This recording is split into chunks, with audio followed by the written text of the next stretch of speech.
बड़े शी का क्या अर्थ होता है? सर राज तिलक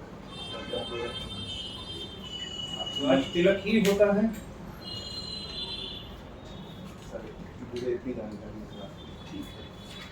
छरबड़ी का क्या मतलब हुआ? ये क्यों टाइटल आपने अपने नाम के सामने लगाया है?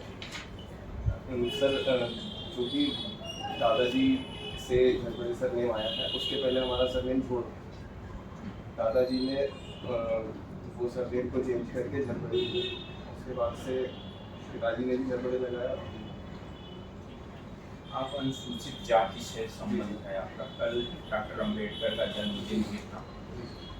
अभी हाल के वर्षों में डॉक्टर अम्बेडकर को लेकर के किस प्रकार के प्रवृत्तियों का लोगों में जनमानस में किस प्रकार से परिवर्तन आया है डॉक्टर अम्बेडकर को लेकर?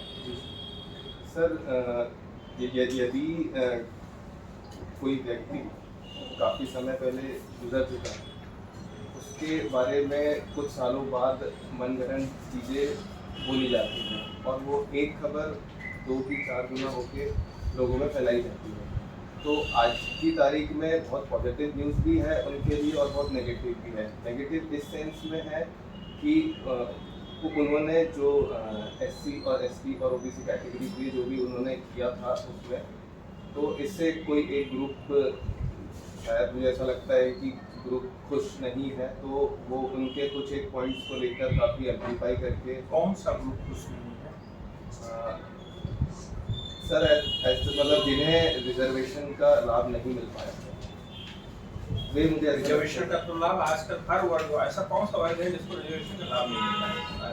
उनके द्वारा रिजर्वेशन का लाभ केवल SC और ST कैटेगरी को दिया गया था, उसके बाद अन्य कैटेगरी। बट वो एक मनुस्मृति को जलाना और इस तरीके की जो चीज़ें हैं जो आप अगर किसी से सुनते हैं तो वो उसी चीज़ को एम्प्लीफाई करके बताया जा रहा है सोसाइटी में। सारणी आपका जन्म स्थान है, सारणी क्यों फेमस है? सर सारणी 2 से 3 चीज़ों के लिए फेमस है सर। एक तो वहाँ पर ताप विद्युत ग्रह है, दूसरा वहाँ पर कोल माइंस है सर WCL की, और तीसरा वहाँ पर डैम है सर। कौन सा dam? Satpura dam. Satpura dam.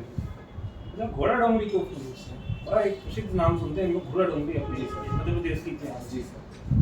Sir पहले इस क्षेत्र में, सारणी क्षेत्र में आने के लिए ट्रेन जो रुकती थी वो एक खाली स्थान पर रुकती थी। वहाँ पर पहले वहाँ से सारणी तक सफ़र करने के लिए कोई साधन नहीं होता था, तो वहाँ पर घोड़े से डोंगर बांध के और फिर वहाँ से लोगों को सारणी तक लाया जाता था, तवा डैम तक।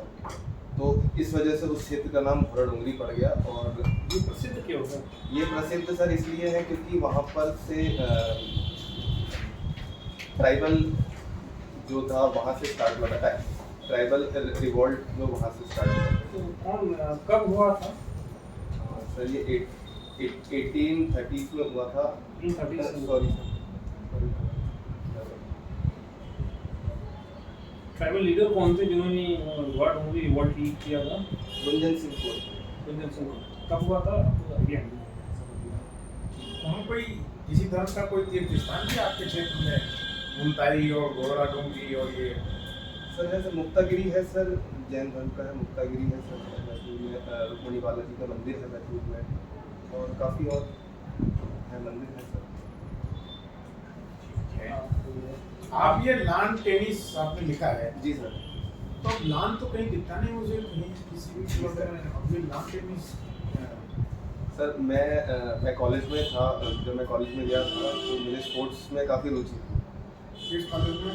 GSITS। वहाँ पर टेनिस कोर्ट है? जी सर, जी सर। अच्छा, लॉन टेनिस इंडोर है कि आउटडोर स्पोर्ट्स है? Outdoor sports. टोटली आउटडोर है, इंडोर की कोई प्रॉबिलिटी नहीं है इसमें? सर इंडोर की बिल्कुल प्रोबेबिलिटी है, बट कहीं होता है इंडोर? इंडोर सर मैचेस तो इंडोर नहीं होते सर, बिकॉज कहीं नहीं होते। नहीं सर। लॉन टेनिस में कितने ग्रैंड स्लैम होते हैं? सबसे बड़ी इवेंट क्या है? ग्रैंड स्लैम है? ग्रैंड स्लैम कितने ग्रैंड स्लैम हैं? मुझे आइडिया नहीं सर। मैं बस स्पोर्ट्स में रुचि केवल खेलने में। इसके बारे में आपको बेसिक नॉलेज होगा, स्पोर्ट्स आप खेलते हैं तो? जी सर। अच्छा ये बताओ, ये जो गेम होता है जी सर, गेम में कितने पॉइंट्स लेने होते हैं कि आप एक गेम जीतते हैं, क्योंकि इसमें जो जी है 50, गेम 30 and सेट 40 और मैच इन तीनों की विशेषता होता है टेनिस में। गेम सेट और मैच। हाँ। सर गेम एक गेम होता है सर, उसमें स्कोरिंग होती है कैसे 15, scoring 30 होती है? and 40। ओके, 50। तो जो 40 दोनों के को cross- 40 हो गए तुम तो ड्यूस हो जाता है सर। उस केस में ड्यूस को ब्रेक करने के लिए फिर 2 पॉइंट का डिफरेंस मार्जिन, मार्जिन। हर एक पॉइंट का मार्जिन है, तो उस शब्द को क्या कहते हैं? एडवांटेज है। एडवांटेज के। ठीक। आप मुझे ये बताओ, इंडिया जो है, इंडियन टेनिस टीम जो है ओलंपिक मेडल भी ला चुकी है, तो इंडियन टेनिस को ओलंपिक में मेडल कब मिला और किसके द्वारा? आप इसके एथलेटिक्स में आप क्या जी सर, स्प्रिंट रनिंग कितने मीटर? सर 100 मीटर, 100 मीटर पर 100 मीटर 200 मीटर रिले। 100 मीटर में अभी कुछ दिन पहले ही नेशनल रिकॉर्ड बना है, इसके द्वारा बनाएगा और कितने का टाइमिंग है? मतलब आप सिर्फ दौड़ना पसंद करते हैं, बस दौड़ से सर। जुड़ी जानकारी में भी कोई आपका रुझान नहीं है? मैं बस करता हूँ सर, मैं खेलने के लिए। थ्योरी पे नहीं, मैं मतलब जो चीज़ सीखता हूँ। ठीक है, आपका अभिरुचि क्या है इसमें? व्यायाम करना, वाद्य यंत्र बजाना, पैदल चलना, वाद्य यंत्र कौन सा बजाते हैं आप? सर मैं काफ़ी किस्म के वाद्य यंत्र बजा लेता हूँ सर, बांसुरी, गिटार, हारमोनियम, तबला। मैंने खुद ही सीखा है सर, किसी ने सिखाया नहीं, क्योंकि मेरे पुश्तैनी है बांसुरी, दादाजी बजाते थे, पिताजी बजाते हैं, और उनसे लेकिन नहीं सीखा, खुद से सीखा। कैसे जेनेटिक है आपका ये Genetic। हुनर?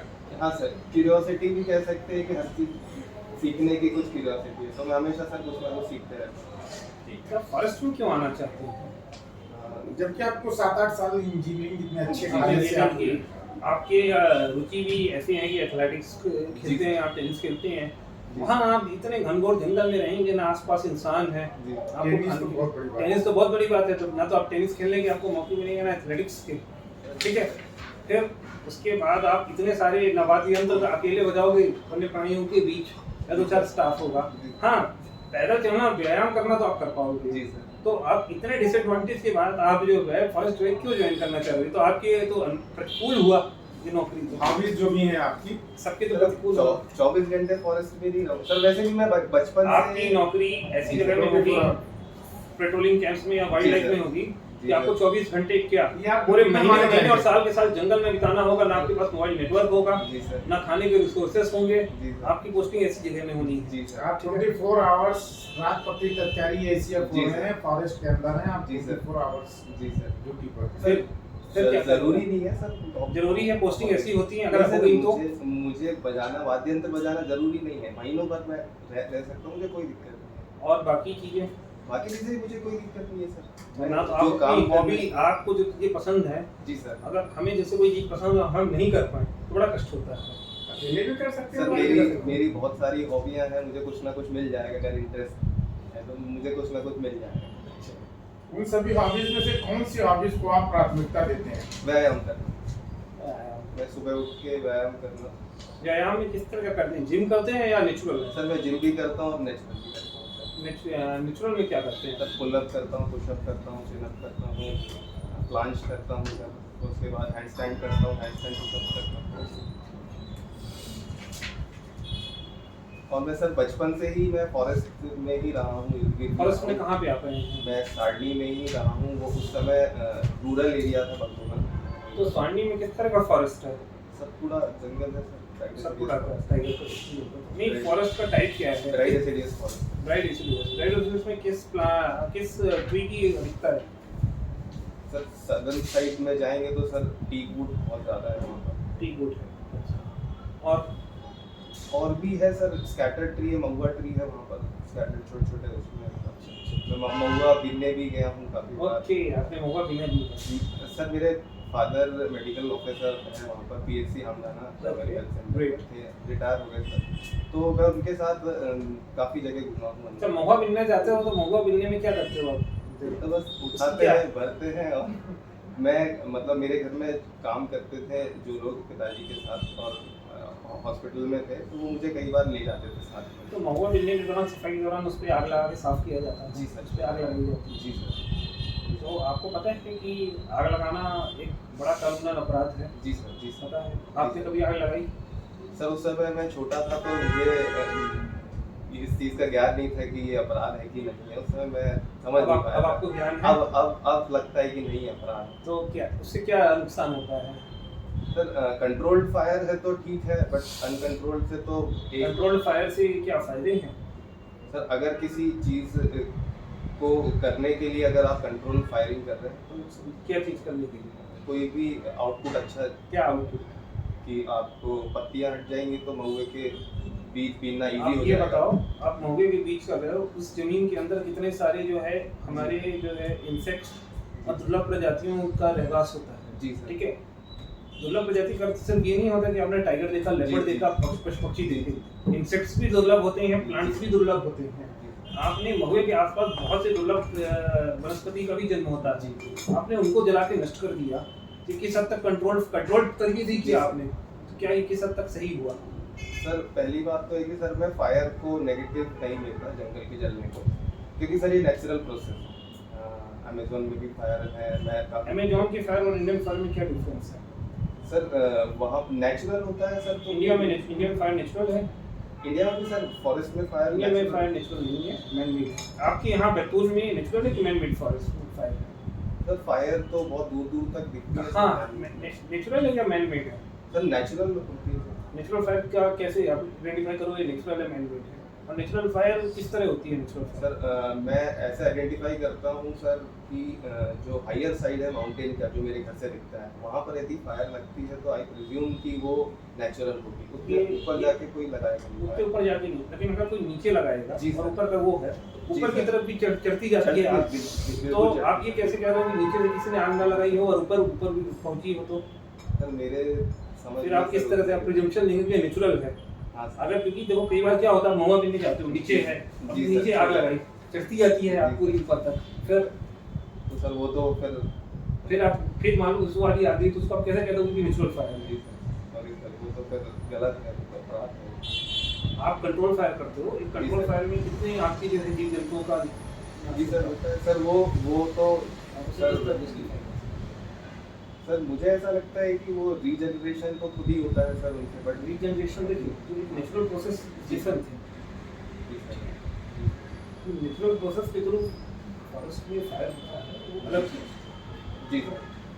लेकिन अगर मैनमेड में आप कर रहे हैं, जी सर।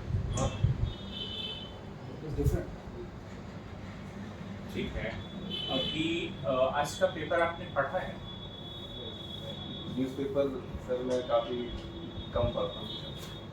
कम पढ़ते हैं? क्यों कम पढ़ते हैं? या अपडेट कैसे रखते हैं अपने आप? सर मेरे मोबाइल में ऐप है सर, मोबाइल में ऐप में वो वहाँ पे न्यूज़पेपर स्क्रीन शॉट्स ऐप है सर न्यूज़ की, मैं वो पढ़ता हूँ। इन शॉर्ट्स पढ़ते हैं। और किसी चीज़ का एनालिसिस करना है तो जी। कैसे करते हैं? तो सर मैं इन शॉर्ट्स में तो शॉर्ट्स न्यूज़ आ गया, जी। काम खत्म, सूचनाएं हैं, है ना? सूचना और विश्लेषण गूगल में करके वेबसाइट पे जाकर यदि मुझे इन शॉर्ट्स में यदि कोई न्यूज़ के बारे में यदि मुझे जानना है पूरे तरीके से, तो मैं इन शॉर्ट्स ऐप से ही उनके सोर्स पे जाता हूँ जहाँ से उन्होंने लिया है। वहाँ पर सोर्स प्रोवाइडेड रहता है कहाँ से उन्होंने न्यूज़ प्रेजेंट करी है, तो मैं वहाँ सोर्स पे जाके वो पूरी न्यूज़ पढ़ लेता हूँ। इंफॉर्मेशन और नॉलेज में क्या डिफरेंस है? सर इंफॉर्मेशन बताई जाती है, नॉलेज तो सर खुद से सीखी जाती है। खुद से ही मतलब ये डेवलप होती है सर, नॉलेज डेवलप होता है, इंफॉर्मेशन नॉलेज डेवलप होता है और सूचना तो दी जाती है आदान प्रदान की। मतलब ये अंतर हुआ। हाँ सर, मतलब नॉलेज को मैं ट्रांसफर नहीं कर सकता, मैं सूचना ट्रांसफर नॉलेज को आप ट्रांसफर नहीं कर सकते, कैसे नहीं कर सकते? आपने हाँ। बहुत सारी नॉलेज जी सर। आपने जैसे वाद्य यंत्र है, ये जी। नॉलेज है सूचना सर ये तो नॉलेज है सर, मैं सूचना दूंगा तो नॉलेज है। आप इसको ट्रांसफर मैं सीखना चाहता हूँ, नहीं सिखा सकते आप मुझे? मैं आपको इन्फॉर्मेशन दे सकता हूँ। आप वाद्य यंत्र हम सीखना चाह रहे हैं, मुझे हारमोनियम सीखना है, जी आप सर। हमें नहीं सिखा सकते। सिखा सकते हैं। तो ये सूचना इंफॉर्मेशन देना है या है। नॉलेज? नहीं सर, मैं सूचना ही दे रहा हूँ आपको, नॉलेज आप डेवलप करेंगे। आप इलेक्ट्रिकल इंजीनियरिंग से आपने किया है बी, है ना? जी सर। अभी इलेक्ट्रिकल इंजीनियरिंग में कौन कौन सी नई टेक्नोलॉजीज आ रही हैं जो पूरे भारत को या भारत के इकोनॉमी मार्केट को ट्रांसफॉर्म करने की क्षमता रखते हैं? सर मुझे इलेक्ट्रिकल से पढ़े हुए काफ़ी समय हो गया। अच्छा, आप एक चीज़ बताइए, आपका फॉरेस्ट से इतना रुझाव रहा है, हमेशा से जुड़े रहे हैं, जी सर। उसके बाद आप स्ट्रीम से चेंज करके इलेक्ट्रिकल में जा रहे हैं, तो क्या आपको ऐसा नहीं लगता कि आपने अपने 4 साल जो है जी सर। बिल्कुल सही यूटिलाइज नहीं किए जीवन के, और आपने एक गलती की? अगर आपको फॉरेस्ट में जाना था तो फॉरेस्ट से जुड़े आप इन्वायरमेंटल साइंस से आप काम कर सकते थे। अगर आपको जैसे बचपन से ही लगाव है, आप अपने रुझान की तरफ और ज़्यादा भाग सकते थे। जी सर। उसमें जैसे आप एसजीओ साइंटिस्ट में पढ़ सकते हैं, आप दिल्ली यूनिवर्सिटी में बड़ी जगह से इन्वायरमेंटल साइंस पे, फॉरेस्ट्री पे, जी सर। इन पे ग्रेजुएट कर सकते थे। जी। अगर आप आपका लेकिन इस पे रुझान अगर नहीं था, अगर कर रहे हैं तो आप क्यों?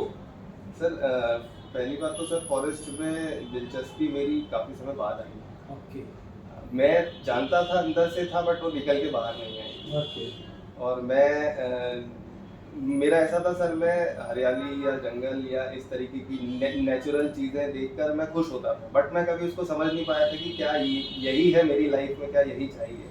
तो सर मैं जो इंटरेस्ट रहता था मेरा, मैं वो करता था। तो इंजीनियरिंग के वक्त में मुझे ये बताया गया घर से कि कोर ब्रांच होना ज़रूरी है, तो आप सारनी में आ पाएंगे, पावर प्लांट में कर एसजीओ साइंटिस्ट में हाँ। पढ़ेंगे, कोर प्लांट में होगा, हाँ, तो नौकरी करेंगे। इलेक्ट्रिकल इंजीनियर से आप सारनी आ पाएंगे, तो आप सारनी में ही। अब मुझे क्योंकि सारनी बहुत पसंद है, तो मैंने उस समय 12वीं के बाद मैंने वो चूज कर लिया। फिर मेरी दिलचस्पी इलेक्ट्रिकल में नहीं थी।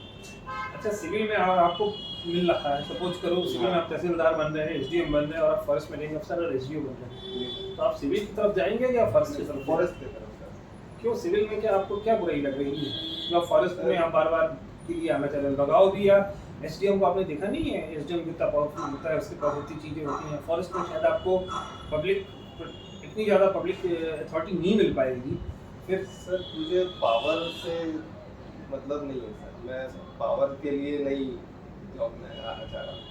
मैं सर, मेरी खुद की दिलचस्पी है, मेरा इंटरेस्ट है, इसलिए मैं इंटरेस्ट को आप किस तरह आगे बढ़ाओगे? चलो अच्छा बताइए, कोई पावर कोई चीज होती है क्योंकि सर, गवर्नमेंट ऐसा- सर्वेंट की कोई पावर सर ऐसी धारणा ऐसे उसको बोला जाता है कि power power power, but sir एक उसकी पावर रहती है सर। क्या पावर है? क्या पावर गैजेटेड किसी की ऑफिसर पावर है सर, कुछ डिसीजंस लेने होते हैं, गेस्टेड कुछ ऑफिसर चीजें फॉरेस्ट में भी दोनों हैं। डायरेक्ट करना होता है, कुछ तो वो पावर में अपनी क्या लेगा? पावर उसके पास कौन सी चीज में लेगा? पावर सर जो जैसे जी सर। हमें एक बाल्टी पानी यहाँ डालना है, जी, सर। तो हमारी पावर है। सर ऑफिस में उसके उनके रूम में घुसने की पावर है उनके पास। आदमी यार आप एक फॉरेस्ट अफसर हो गए तो सेम उतनी पावर होनी है जितनी एसडीएम की होनी है। आप रेंज अफसर की ज्यादा रहती है, रेंज अफसर की और ज्यादा होती है। रेंज अफसर की ज्यादा होती है। आप जंगल में होते हैं, कोई देखता नहीं, यार आदमी सोचता है कि पता नहीं अंदर क्या करें। यहाँ तो 3 पत्रकार भी पीछे हमेशा रहते हैं, हाँ। 3 आपके चेला भी रहते हैं। फॉरेस्ट वाले तो 12 किलोमीटर कच्चा छोड़ देते हैं, जी। ज्यादा नेतागिरी देखेंगे तो खाई भी 3 खोद देंगे, जी सर। है ना, कि जिससे निकल ना पाओ। तो पावर कुछ नहीं होती है। क्या पावर होती है? किसी को पावर नहीं होती, ड्यूटी होती है। ड्यूटी होती है सर। वो अपनी पावर कुछ नहीं, हमें किसी को फांसी देने की पावर नहीं है, ड्यूटी है। ड्यूटी है। हमारी किसी को आजीवन कारावास देने की पावर नहीं है, ड्यूटी वो है। हमारी ड्यूटी है। कानून ने हमें वो ड्यूटी दिया है, कानून ने हमें वो पावर नहीं दिया, वो हमें ड्यूटी दी जो आपको नहीं दी। जी सर।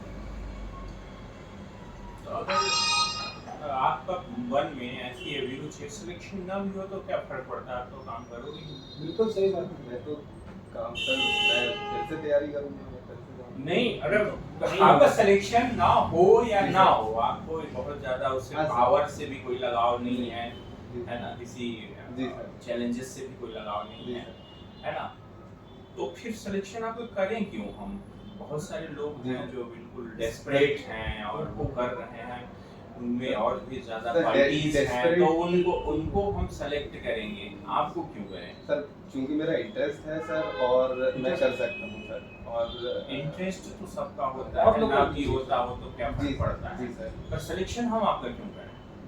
क्या बेहतर ऐसा है कि आपको हम सेलेक्ट करें? ये सब लोगों का इंटरेस्ट है, सब लोग का लगाव रहा है बचपन से, और ये भी सब आपका भी कहना है कि सेलेक्ट हो ना हो तो भी आप जी। जंगल के लिए काम करोगे, तो हम ऐसे व्यक्ति को लेना जो नहीं करने वाला था वो भी काम करे। सर आई फाइंड आपको क्या माई सेल्फ फर्क as a fast learner, okay, और मुझे ऐसा लगता है कि अगर आप मुझे चयन करेंगे मेरा, तो मैं बहुत तेजी से, बहुत अच्छे से और बहुत मतलब लर्नर तो आप लर्नर हैं तो एजुकेशन में चले जाइए, अदर जी, फील्ड हैं जहाँ जी, पे आपके लर्नर जी। होने की आपका वाद्य यंत्र में है, पर सर उसमें आप अच्छा कर सकते हैं। मेरी जो चीज़ें हैं, जो भी मेरे अंदर जो भी चीज़ है, मैं पूरा का पूरा और मतलब ये काम की तरफ झुकना चाहता हूँ, फॉरेस्ट की तरफ। फॉरेस्ट की तरफ। अपनी सारी एबिलिटीज को फॉरेस्ट में ट्रांसफर करना चाहते हैं। अच्छा चलो ठीक है, आप एक सिंपल सा फैक्ट पूछ लेता हूँ, आप फैक्ट नहीं करते। हमारे संविधान में भी कुछ कर्तव्य दिए गए हैं वनों को लेकर, वन्य प्राणियों को लेकर, क्या है सर ड्यूटीज दी गई है, और सर स्टेट्स के लिए डायरेक्टिव प्रिंसिपल दिए गए हैं। डायरेक्टिव प्रिंसिपल्स दिए गए हैं कि हम सबकी ड्यूटी, आप तो अपनी ड्यूटी निभा ही रहे हैं। जी सर। किस आर्टिकल में ड्यूटी है? जी 52 जी। And directive principle 43। Directive principles तो कई आर्टिकल होंगे ना। जी कौन सा article है? कौन सा पर्टिकुलर? 43। 43। ये कहाँ से बारो, मतलब कहाँ से इसे बारो किया एक तरह से इंडियन कहाँ से आया है डायरेक्टिव प्रिंसिपल? इंडियन कॉन्स्टिट्यूशन का एक सर जापान से, जापान से आया था। जापान और रशिया से EPSP। EPSP। अच्छा, कॉन्स्टिट्यूशन पढ़े कितने दिन हो गए आपको? कब पढ़ा था लास्ट टाइम? सर काफ़ी समय है मतलब साल हो गया समझ। कैसी आप प्री नहीं दे रहे हैं इस साल का? सर। बस इस बार हुआ तो हुआ, नहीं तो फिर हम अपने अगला रास्ते। मैच है सर, अभी अगला। नहीं मेंस है, अभी प्री होना है नेक्स्ट मंथ में, जी sir. If I am right, है कि नहीं सर? हाँ बिल्कुल। तो मतलब आपने क्या ध्यान रखा है कि इस बार हम इंटरव्यू निकाल के आएंगे, नहीं होगा तो फिर आप प्री भी नहीं देना है? सर इस 2020 का देना है सर इंटरव्यू, और 2021 का मेंस देना है, और उसके बाद मैं तीसरे 2022 तक मैं छोड़ना नहीं चाहता। मैं चाहता 2022 में हूँ next month pre prelims paper है, आपने एग्जाम के लिए अप्लाई किया है? सर अप्लाई किया है सर। फिर आप पढ़ भी नहीं रहे हैं, या आपने आप इतने श्योर हैं कि मुझे जरूरत नहीं पड़ेगी 2022 की? नहीं सर, मैं इतने टाइम तक मैं नहीं रुकना चाहता, मैं अपनी पूरी एनर्जी मैंने इसी ईयर में लगा दी है, और इसके अगले साल में भी लगा दूंगा पूरी। बट नहीं तो अगला साल तो अभी अगले महीना है, जी सर, मैं नहीं सर 2022 नहीं करेंगे फिर आप इस क्या बार या करेंगे? उस बार, जी। फिर आप क्या करेंगे? सपोज करें नहीं जाना तो? को सर मना के रखा है, अगर मेरे पास ऑप्शन रहेगा तो मेरा दिमाग डोल जाएगा कि चलो अभी बार करेंगे, बट चूंकि मैंने अपने आप को ऑप्शन नहीं दिया है, तो मैं इसी बार में करना चाहूँगा, मतलब ताकि मैं इसी बार में निकल सकूँ, क्योंकि मैंने ये चीज़ देखी है, मेरे पास एज थी तो मैंने 2013 से मैं दे रहा था। 2013 में मैंने मेंस दिया है, 2014 में सिविल का मेंस दिया, 2015 में मेंस दिया, मैंने यूपीएससी मेंस दिया 2016 में। तो सर इतने समय देने के बाद, चूंकि मुझे पता था मेरी कैटेगरी है, मेरे पास बहुत एज है, तो मैं लीनियंट हो जाता था। तो मैंने कभी भी खुद को ऐसे रोक के नहीं रखा कि नहीं इसी साल में, चलो अगले साल का है, लेकिन इस बार मैंने मेरे लिए ऑप्शंस नहीं छोड़े। आपका पिन कोड क्या है? सारणी का सर 460449। 460449। ठीक है। Thank you Abhishek.